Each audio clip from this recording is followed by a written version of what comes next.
만물보다 거짓되고 심히 부패한 것은 마음이라 누가 능히 이를 알리오마는. 여기서 만물보다 거짓되다, 이게 바로 우리의 실존이라는 것이죠. 우리 자신은 선함을 위해서 노력을 하지만 결국 우리 자신의 어떤 모습은 항상 부패하고 거짓됨으로 드러나는 것이 우리 자신이죠. 그래서 예수님도 율법주의자들이 손을 씻지 않고 먹는 거에 대해서 책망을 하니까 예수님 뭐라 했습니까? 입으로 들어가는 것이 더러운 것이 아니라 너의 마음에서 나오는 것이 더러운 것이다. 즉 우리의 자신의 거짓됨을 얘기하죠. 이 거짓되다라는 의미는 아꼬브라는 말이, 이게 아주 재밌는 말입니다. 뭐냐면 여기서 거짓되다, 만물보다 거짓되다, 이 거짓되다는 게 아꼬브란 말인데 이게 뭐냐면 야곱이란 말이에요.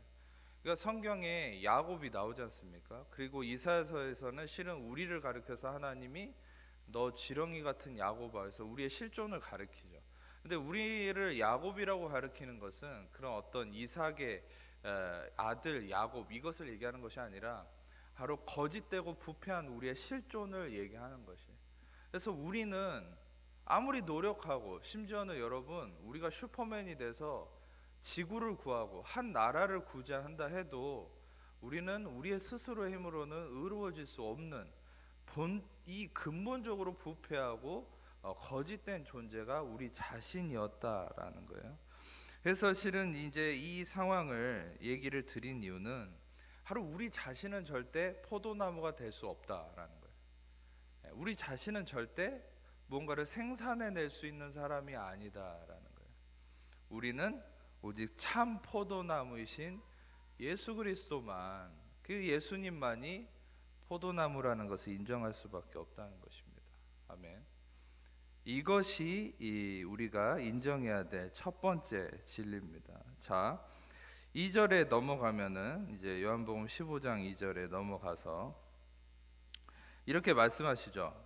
내게 붙어 있어서 열매를 맺지 아니하는 가지는, 이제 여기서부터 굉장히 깊은 진리들이 있습니다. 실은 이 말씀을 가지고 많이 오해를 하시고 또 심지어 두려워하는 분들도 생기고, 이걸 율법적인 해석을 통한 잘못된 이해를 통해서 하나님과 관계가 꼬여버리는 사람들도 많이 있어요.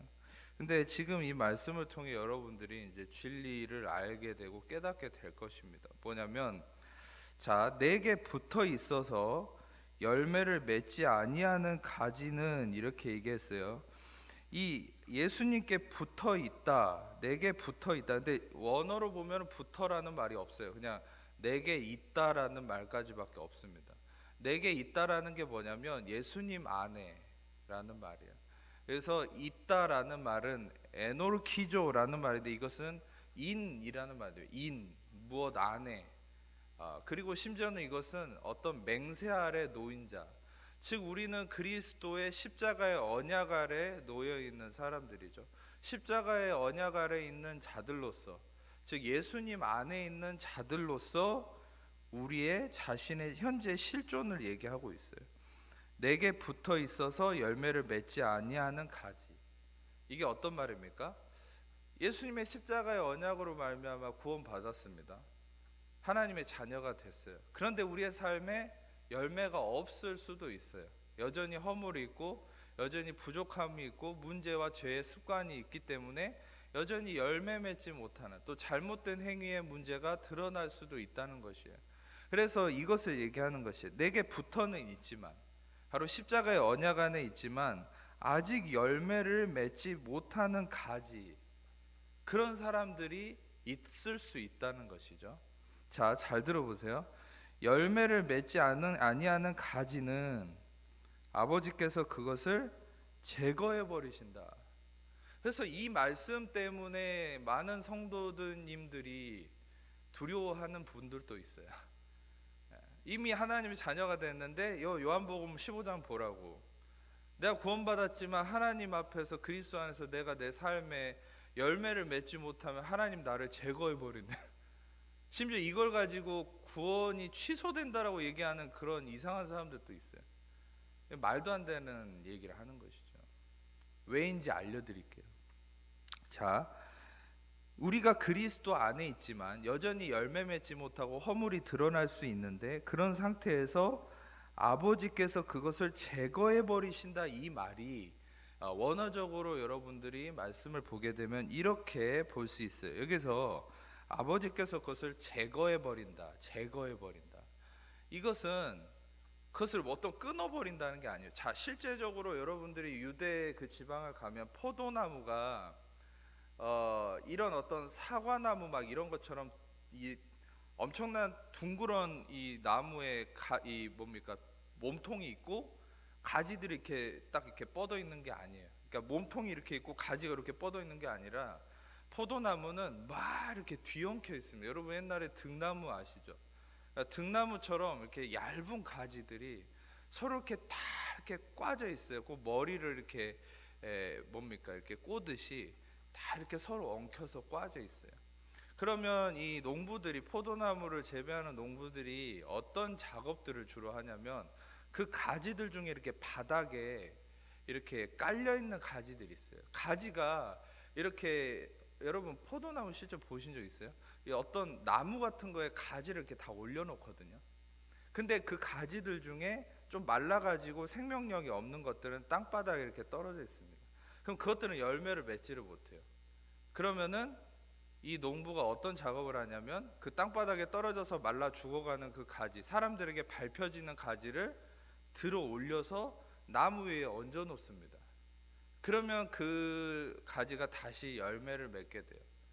자, 여러분 여기서 이 제거해 버린다라는 이 단어가 뭐냐면 바로 아이로라는 헬라어예요. 아이로. 그러니까 이 아이로라는 헬라어는 무슨 말이냐면 들다, 나르다, 들어 올리다는 얘기입니다. 그러니까 하나님께서 열매 맺지 못하는 거 단칼에 쳐버려. 너 같은 건 필요 없어. 이제 열매 못 맺으니까. 이게 아니라 바로 아까 그 포도나무 재배하는 농부가 하는 것처럼 땅바닥에 열매 맺지 못하는 나무를 들어 올려서 나무 위에 올려서 어떻게 한다는 거예요? 열매 맺게 한다는 거예요. 할렐루야. 다시 말하면 이 농부이신 아버지 하나님의 긍휼하심이 여기에 초점인 것이죠. 어떤 열매를 맺고 안 맺고의 그 심판과 판단의 기준이 아니라 열매를 맺게 하시려는 하나님의 열심, 하나님 그분의 긍휼함이 이 말씀의 중심인 것이죠. 그래서 하나님은 그 나무를 들어 올려서 다시 말하면 그것을 아이로 하셔서 열매를 맺게 하신다라는 것이죠. 그리고 또한 무엇이냐면 여기에는 아주 놀라운 또 한 가지 의미가 있습니다. 이 아이로라는 것은 이제 첫 번째는 들어 올린다라는 의미를 말씀드렸는데 두 번째는 뭐냐면 실제적으로 이것을 매달고 매달아 두고 맡겨진 것을 수행한다는 의미가 있어요. 그러니까 이 아이로라는 의미는 아주 깊은 의미인데 이것은 바로 십자가를 가리키는 의미입니다. 뭐냐면 바로 예수님께서 십자가에서 매달리시고 맡겨진 이 모든 죄사함의 사명을 수행하시는 것에 대한 의미를 나타내는 것이 바로 아이로가 가지는 의미예요. 그래서 예수님께서 이 세례 요한과 만남을 가질 때 세례 요한이 뭐라고 했습니까? 세상 죄를 지고 가는 하나님의 어린 양이다 이렇게 얘기했죠. 예수님이 세상 죄를 지고 간다. 이 지고 간다 할 때 그게 아이로라는 말이에요. 그러니까 예수님께서 모든 죄와 허물을 없이 하시고 제거하시고 문제들을 없게 하시는, 온전케 하시는 그 의미가 바로 아이로라는 거예요. 다시 말하면 무슨 말입니까? 바로 이 말씀은 아주 깊이 있는 바로 이 의미를 나타낸 것 무엇입니까? 우리가 이미 그리스도 안에서 하나님의 자녀가 되었음에도 여전히 허물과 연약함이 나타나고 여전히 우리의 삶에 열매가 맺지 못하는 부족함이 있습니다. 그런데 하나님께서는 그리스도를 통하여서 우리의 그러한 허물들을 이미 제거하셨다.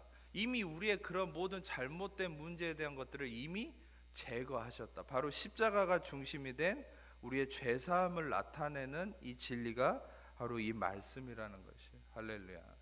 그래서 여러분 실은 이 말씀을 같이 좀 보고 싶은데 히브리서 9장 26절 스크린에 띄어지면 같이 보겠습니다. 히브리서 9장 26절 스크린에 있으니까 우리 같이 읽겠습니다. 그리하면 그가 세상을 창조한 때부터 자주 고난을 받았어야 할 것이로되 이제 자기를 단번에 제물로 드려 죄를 없이 하시려고 세상 끝에 나타나셨느니라. 이게 스크린에 안 떴나요? 어쨌든 히브리서 또 10장 14절과 18절을 보겠습니다. 히브리서 10장 14절과 18절. 히브리서 10장 14절부터 읽겠습니다. 그가 거룩하게 된 자들을 한 번의 제사로 영원히 온전하게 하셨느니라. 18절. 이것들을 사하셨은즉 다시 죄를 위하여 제사 드릴 것이 없느니라.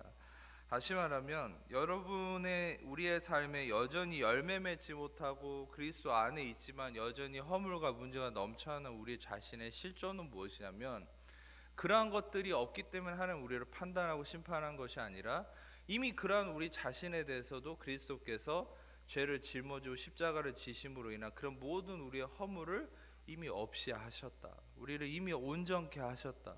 이미 거룩하게 하셨다라는 것을 우리는 알아야 된다는 것이죠. 그것을 근거로 하나님은 우리를 열매 맺게 하시는 주체가 누구냐? 바로 하나님이라는 것. 그 증거가 뭐냐면 바로 이 맺다라는 말에 있습니다. 그 증거가 바로 열매를 맺는 것이 내가 아니라 열매는 하나님이 맺게 하신다라는 그 증거가 바로 이 맺는다라는 단어에 있어요. 뭐냐면 맺는다라는 이 페로라는 단어가 뭐냐면, 페로는 자 가지고 가다, 운반하다라는 말이에요. 옮긴다라는 말이에요.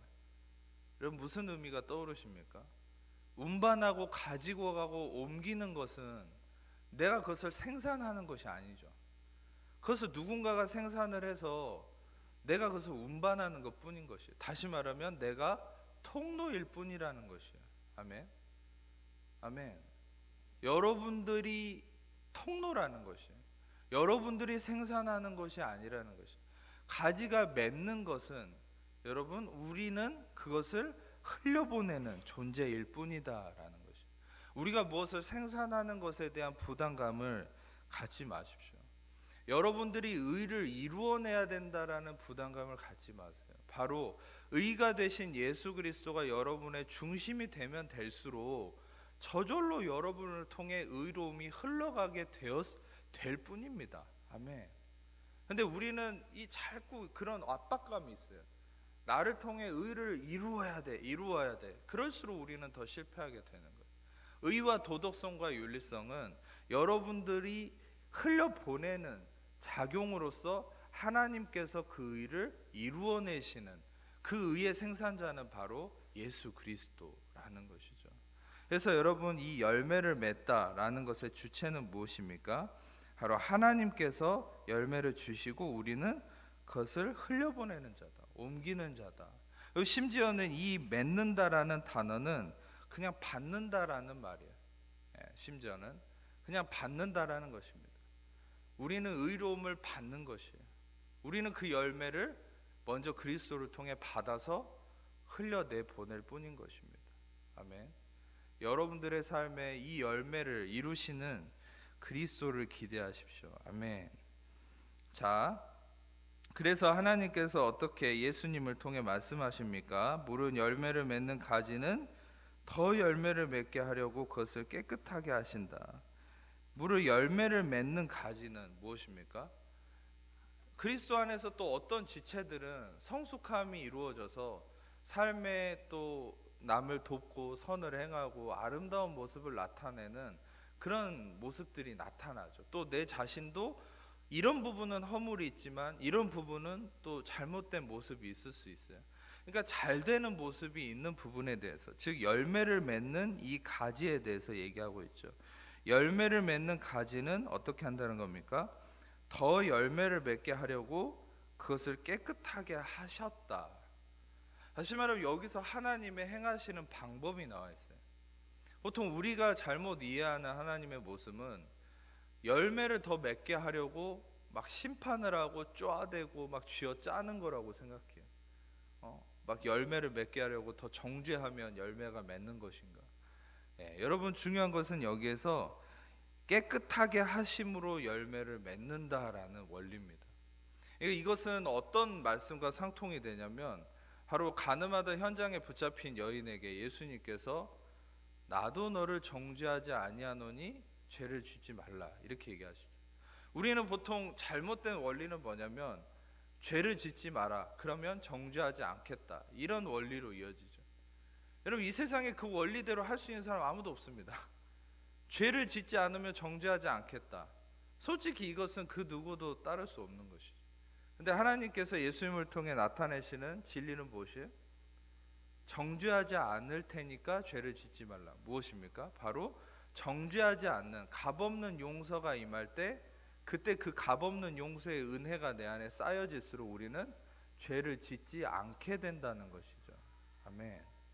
죄를 짓지 않는 것은 내가 죄를 짓지 않겠다고 노력할 때 이루어지는 것이 아니라 그리스도를 통한 하나님의 값없는 용서하심, 정말 내가 이것도 용서받을 수 있을까라는 그 의문점 안에서도 정말 그리스도가 그것까지도 70번씩 7번이라도 용서해라. 예수님 베드로에게 말씀. 베드로가 얼마만큼 용서를 해야 됩니까? 이렇게 얘기했죠. 근데 그것은 베드로의 어떤 의미로 질문을 했는지 여러분도 대충 의미가 이해가 되시죠? 베드로는 굉장히 다혈질적인 사람이에요. 그래서 뭔가 누군가에게 아마 앙심을 품고 있을 수도 있어요. 그래서 예수님께서 예를 들어서 한 몇 번까지만 참았다가 그 다음부터 용서하지 마라 이랬으면 아마 베드로는 막 말고의 귀를 잘라버린 것처럼 막 그런 식으로 다혈질적으로 행동을 했겠죠. 근데 예수님께서 뜻밖의 대답을 하신 것이에요. 얼마나 용서를 해야 됩니까? 근데 예수님은 하나님의 용서를 가르치셨죠. 그게 뭡니까? 70번씩 7번. 이게 무슨 말이죠? 바로 7이라는 숫자는 완전함을 의미하는 것이죠. 다시 말하면 490번 용서하고 491번째는 죽여도 된다 이게 아니라 바로 완전한 용서를 이루라 이거를 얘기하는 거예요. 그럼 여러분 생각해 보세요. 우리가 완전한 용서를 이룰 수 있습니까? 우리가 솔직히 여러분 완전한 인내를 할 수 있는 것이 한계가 있죠. 우리가 남을 얼마만큼 용서하실 수 있다고 생각하십니까? 그건 불가능한 것이에요. 실은 우리 육신으로는. 그것은 하나님이 행하시는 것뿐이에요. 하나님은 우리에 대해서 완전한 용서를 이루셨습니다. 할렐루야. 그 완전한 용서를 우리는 우리 자신에게 적용시키고 그것을 끊임없이 받아들일수록 그 완전한 용서가 나를 통해 흘러가는 것뿐입니다. 아멘. 내가 남을 열심히 용서하려고 할수록 우리는 더 분노가 치밀게 돼요. 그러나 그리스도를 통한 하나님의 완전하신 그 용서, 바로 로마서 5장 8절에 얘기한 것처럼 우리가 아직 죄인 되었을 때 그리스도께서 우리의 죽으심으로 하나님께서 우리에 대한 자기 사랑을 확증하셨다라는 이 완전한 용서, 조건 없는 용서, 로마서 3장 24절 말씀처럼 하나님 은혜로 값없이 의롭다 하심을 얻은 바 되었느니라. 아멘. 이 말씀이 내 안에 나에게 바로 용서할 수 없는 내 자신에게 이루어졌음을 깨닫고 은혜를 누리고 감격과 찬양의 제사를 드릴 때 우리를 통해서 용서가 흘러가게 되는 것이요. 아멘.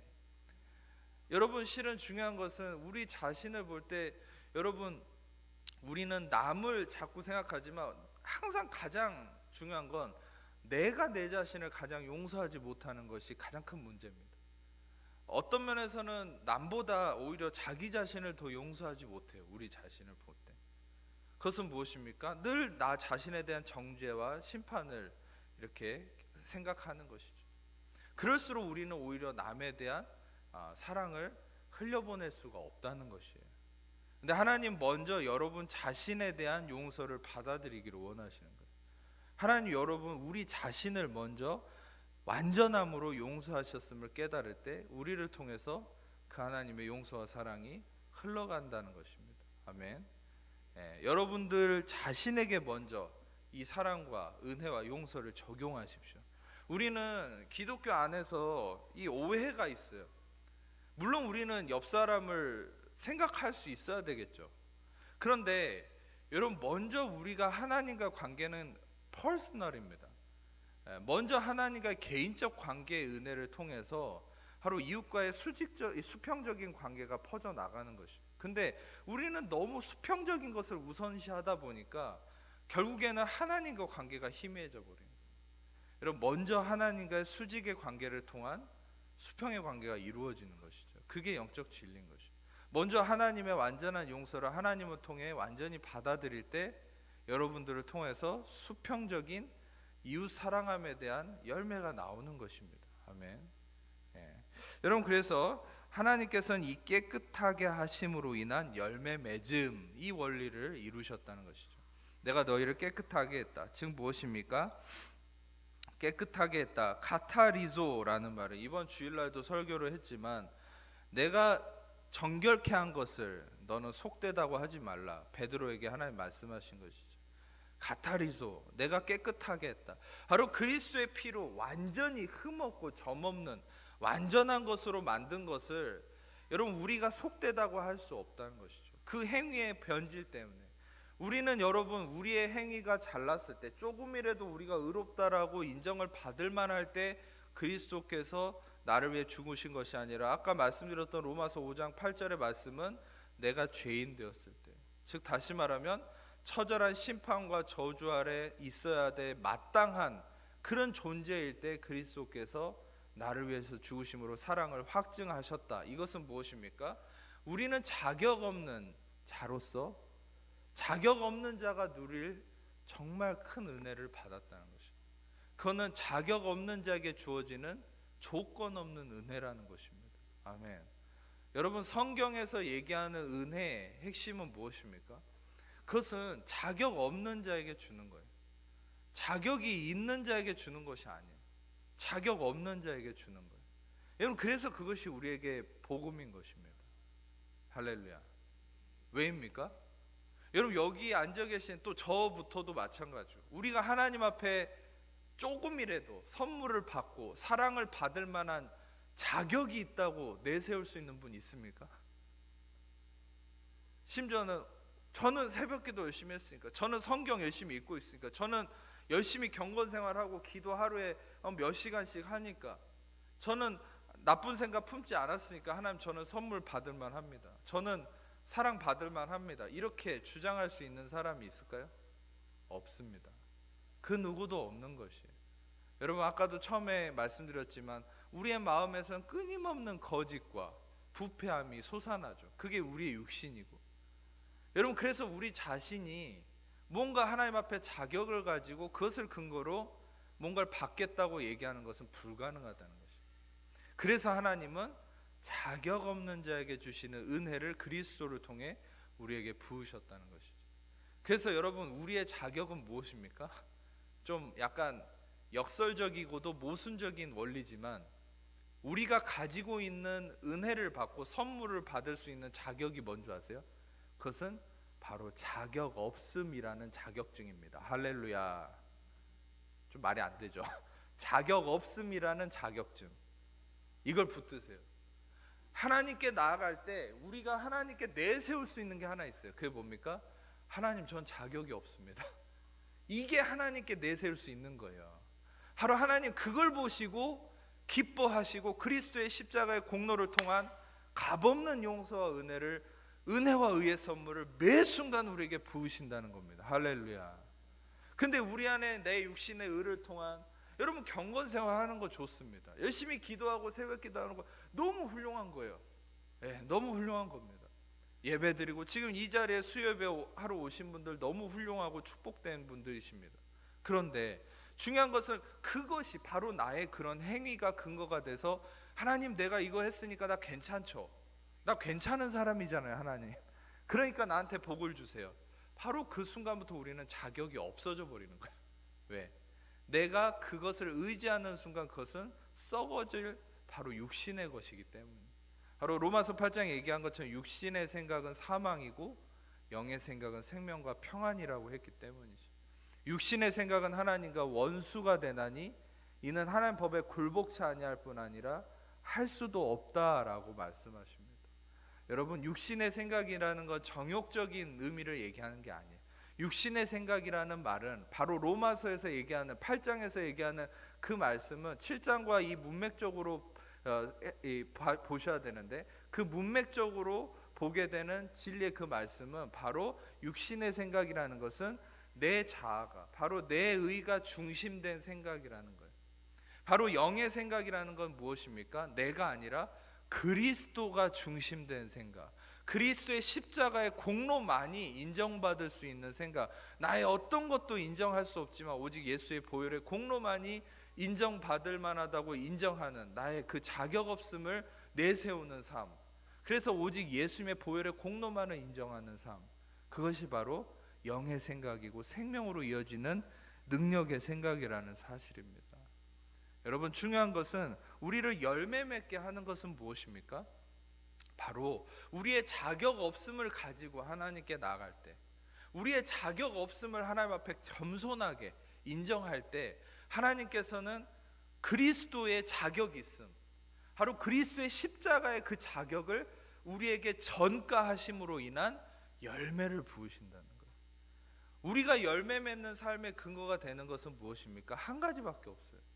그것은 예수님의 십자가의 공로밖에 없습니다. 3절에 보면은, 자, 너희는 내가 일러준 말로 이미 깨끗하여졌다, 이렇게 얘기하죠. 요한복음 15장 3절에 너희는 내가 일러준 말로, 다시 말하면 여기서 이 말이라는 말이 나오죠.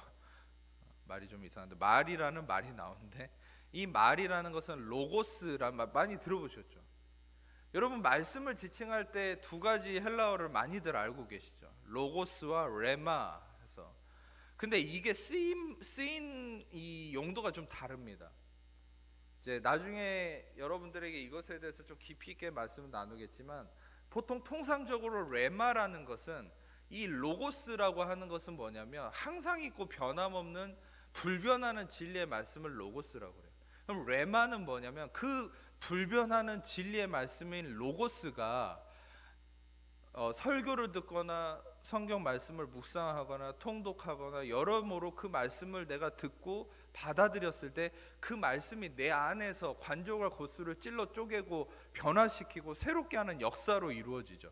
그러면 그 로고스가 내 안에 약이 퍼지듯이 내 안에 역사하는 그 순간의 말씀을 레마라고 얘기하는 거예요. 그러니까 이거는 이제 표면적인 의미를 알려드린 거예요. 그런데 실제로 여기서 얘기하는 너희는 내가 일러준 말로 깨끗하여졌다, 내가 일러준 말, 이게 뭘까요?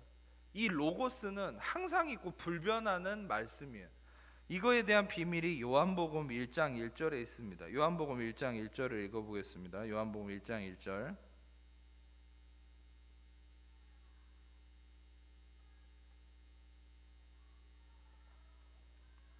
같이 읽어볼게요. 태초에 말씀이 계시니라, 이 말씀이 하나님과 함께 계셨으니 말씀은 곧 하나님이시니라. 여기서 말씀 다 로고스입니다.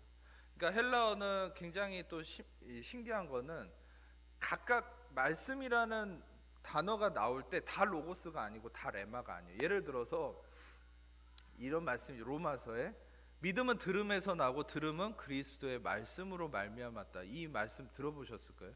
이 말씀에서 언급하는 말씀은 또 레마입니다. 그러니까 여기서는 그러나 또 로고스라는 말씀을 쓰고 있어요. 근데 이 로고스는 뭐냐면 바로 요한복음 1장 1절에 그 정체를 얘기하죠. 로고스는 바로 그리스도, 바로 아들이신 그리스도를 로고스라고 얘기하고 있어요. 다시 말하면 여러분, 요한복음 15장 3절에서 너희는 내가 일러준 말로 이미 깨끗하여졌다, 이것은 무엇입니까?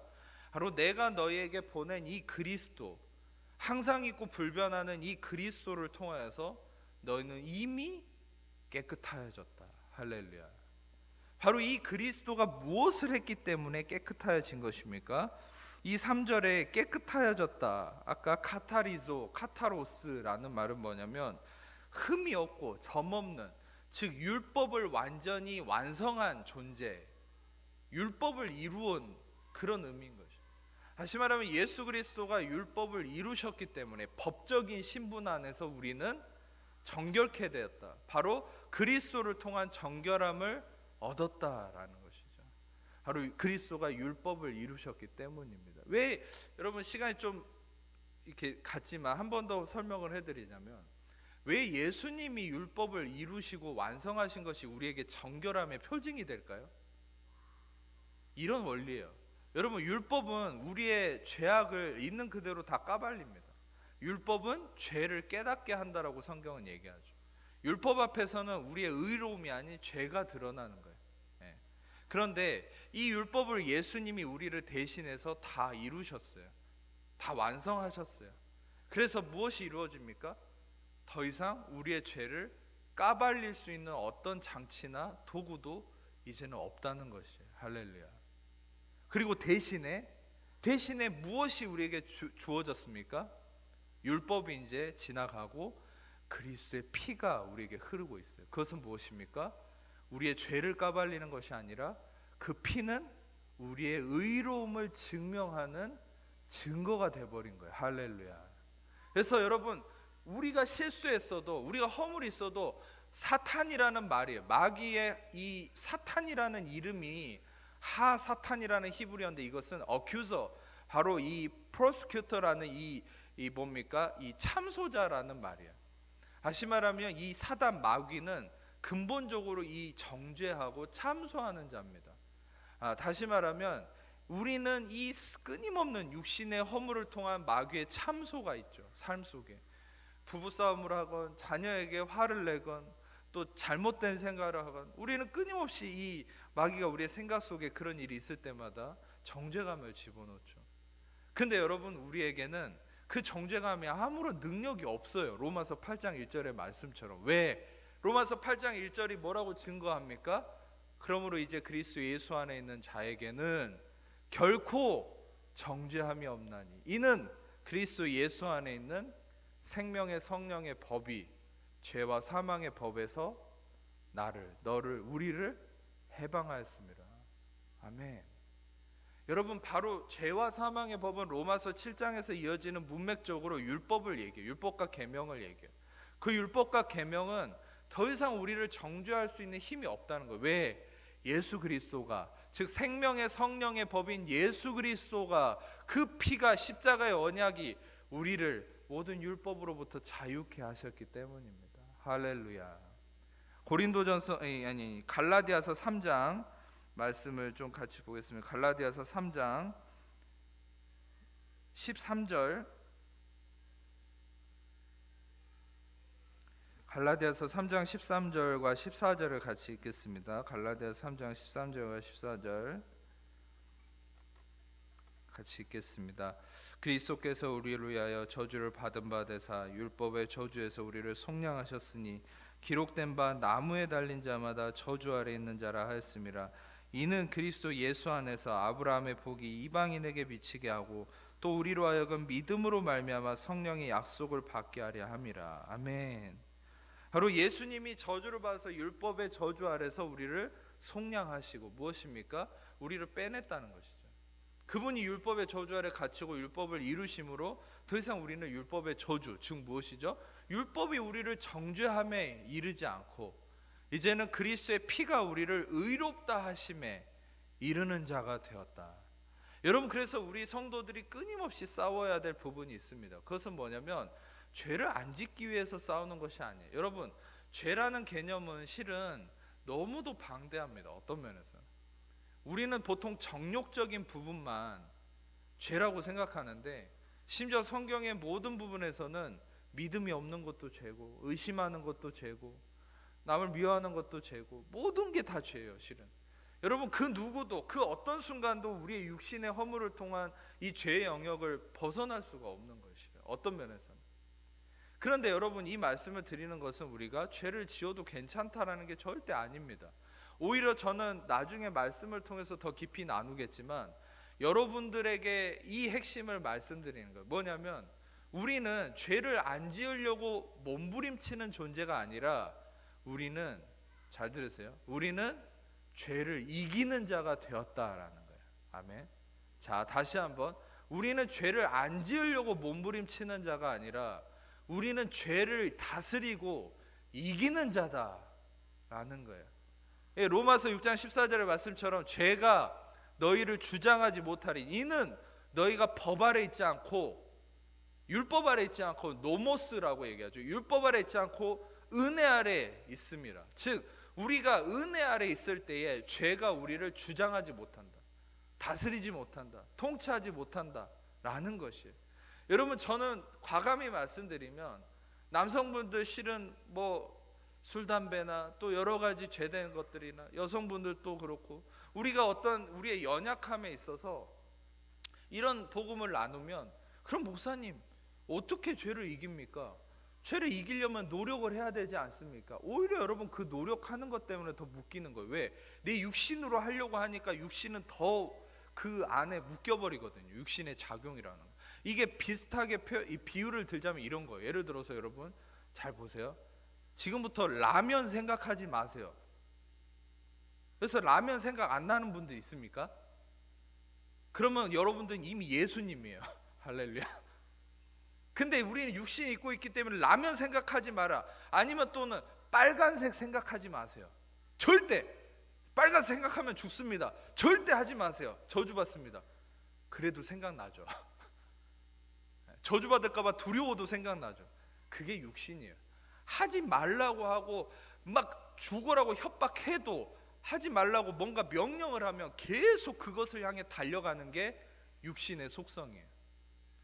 좀 더 쉽게 표현해서 예를 들어 비유를 하자면 여기 문이 있는데 이 문에다가 danger라고 써가지고 여기는 뒤에 나가면 위험합니다. 뭐 낭떠러지가 있습니다. 나가면 죽습니다. 이런 식으로 경고문을 써놔요. 그러면 여러분 보통 경각심을 가질 것 같잖아요. 근데 우리 육신의 속성이 뭔지 아세요?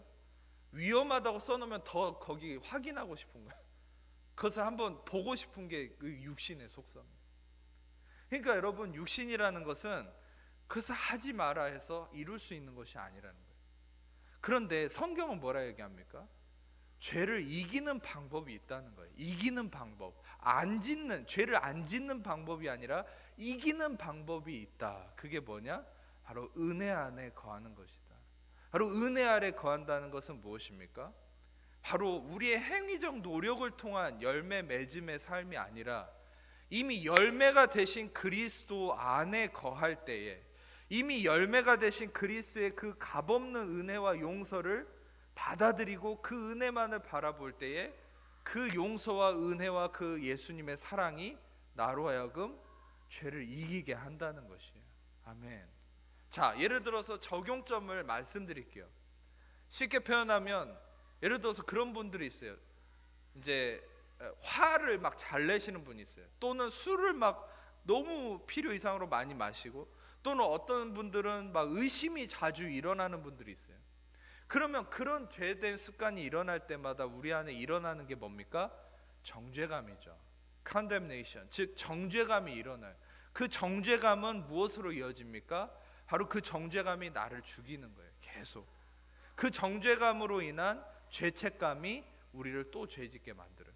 이 악순환이 계속됩니다. 그런데 어느 한순간에 우리는 그것을 끊어줘야 돼요. 뭘로 끊어줘야 돼요? 그 정죄감이 일어나기 전에 우리는 바로 그리스도의 피로 달려가는 거예요. 무엇입니까? 내가 실수했어요. 넘어졌어요. 그 순간 우리는 무엇을 바라봅니까? 바로 노뱀을 바라보는 거예요. 이 노뱀이 어디 등장합니까? 바로 이스라엘 백성이 불평하고 죽어갈 때 모세가 중보해서 하나님께 살려달라고 했을 때 그 노뱀을 세우라고 그랬죠. 근데 그 노뱀은 예수 그리스도를 상징하는 것이죠. 근데 그 당시에 독이 퍼져서 죽어가는데 모든 사람들이 약을 달라고 약 먹겠다고 외친 사람 다 죽었습니다. 근데 속는 셈 치고 노뱀을 쳐다본 사람들 다 살았어요. 다시 말하면 여러분 중요한 것은 우리가 죄를 짓고 허물이 있고 문제가 생기고 넘어지면 우울하고 상처가 생기면 우리는 자꾸 해결책을 찾으려고 그래요. 자꾸 뭔가 내가 해결하려고 그래요. 그러면 넘어진다는 거예요. 또다시 그 일에 묶여버린다는 거예요. 그럼 중요한 건 무엇입니까? 우리는 바로 그 순간에 노뱀을 쳐다봐야 된다는 거예요. 그 노뱀은 무엇입니까? 예수 그리스도라는 거예요. 바로 그 예수 그리스도가 이미 당신의 그 허물을 용서하셨음을 바라보라는 거예요. 할렐루야. 이미 내가 용서받았음을 선포하는. 그러면 여러분 이런 원리들은 우리가 염려를 합니다. 실제로 그런 식으로 하면 맘 놓고 죄 지을 거 아니냐. 실제 구원파 이단들처럼 막 그런 식으로 죄 짓고 용서받았다고 그러면 또 그거 믿고 죄 지을 거 아니에요. 그게 바로 인간의 생각이에요. 하나님의 지혜는 그게 아니에요. 그럼 우리 인간의 염려일 뿐이에요. 인간의 생각은 뭐죠? 죄를 지으면 막 윽박질러서 죄를 짓지 말라고 명령하고 막 몸을 묶어두고 막 이렇게 책망하는 게 우리의 생각이죠. 근데 하나님의 지혜라고 표현하죠. 하나님의 지혜는 우리가 따라갈 수 없어요. 하나님의 지혜는 무엇입니까? 그것은 죄를 이기는 길은 하나님의 값없는 용서와 은혜를 받아들일 때 우리는 죄를 이기게 된다라는 것이에요. 아멘.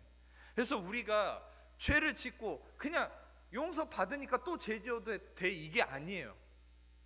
그게 아니라 죄를 지었을 때 그 정죄감을 이겨야 된다는 거예요. 그 정죄감을 이길 수 있는 길이 뭐예요? 예수 피의 용서를 받아들이는 거예요. 할렐루야.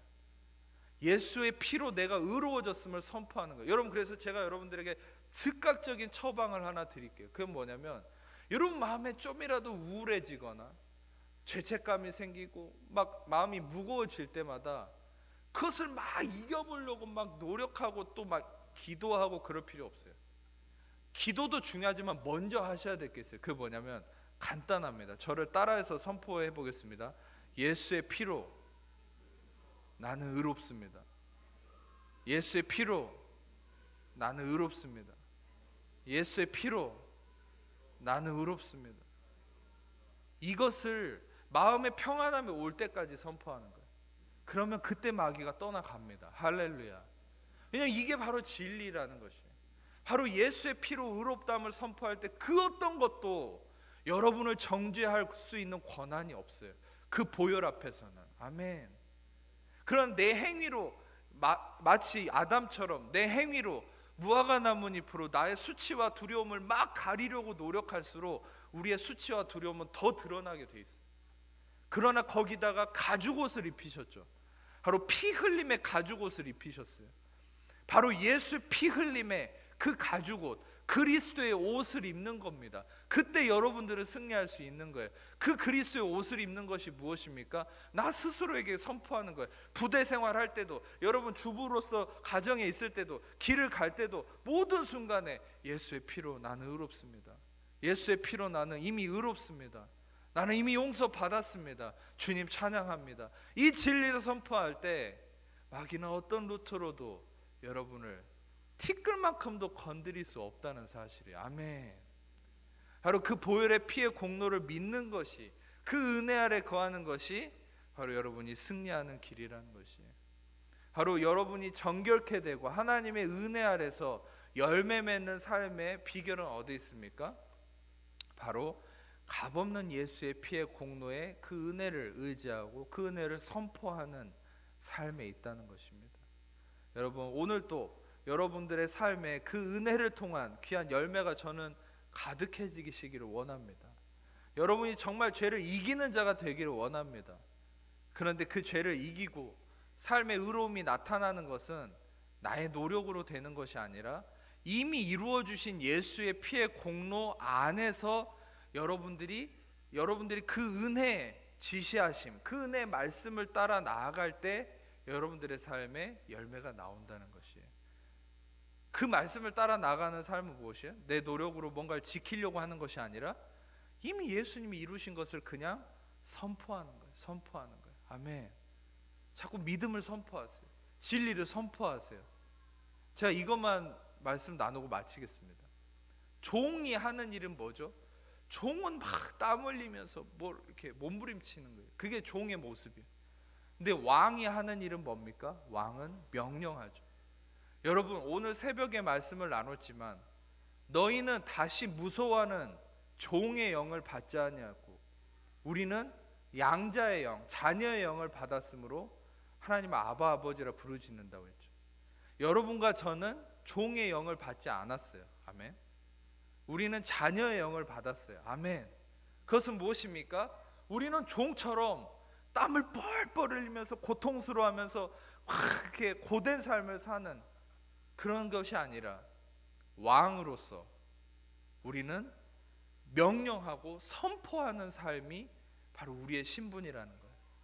여러분들은 율법을 끝까지 지켜 이루기에 노력하는 삶이 아니라 이미 율법을 이루신 예수 안에서 그 예수 그리스도의 진리를 선포함으로 삶의 변화와 역사를 이루어 나가는 것이 여러분과 저의 신분이라는 거예요. 아멘. 그래서 말씀을 선포하십시오. 진리를 선포하세요. 진리를 나에게 선포하세요. 루터는 매일같이 복음을 나 자신에게 선포한다라고 얘기했어요. 매일같이 복음을 나 스스로에게 선포하세요. 할렐루야. 그래서 여러분 그 진리 안에 열매 맺는 삶이 되시길 축복합니다. 기도하겠습니다. 하나님 감사합니다. 우리는 열매 맺는 자가 아니고 우리는 연약한 가지일 뿐이며 오직 그리스도의 십자가를 통한 그 의의 역사만이 우리를 하여금 열매 맺게 하심을 믿습니다. 오직 포도나무이신 참 포도나무이신 예수님만을 의지합니다. 그 보혈의 공로만을 의지합니다. 우리의 자격 없음을 하나님 앞에 가지고 나아갑니다. 주님께서 그 자격 없는 자에게 주시는 은혜를 통해 우리를 통해 역사하시고 의를 행하여 주시옵소서. 모든 것 주님께 감사 찬양 올려드리며 우리 사랑하시는 예수님 이름으로 기도합니다. 아멘. 이제는 우리 주 예수 그리스도의 은혜와 아버지 하나님 사랑하심과 성령의 교통하심이 이 시간 모든 귀한 하나님 자녀들 위해 지금부터 영원토록 함께 하시기를 간절히 축원하옵나이다. 아멘.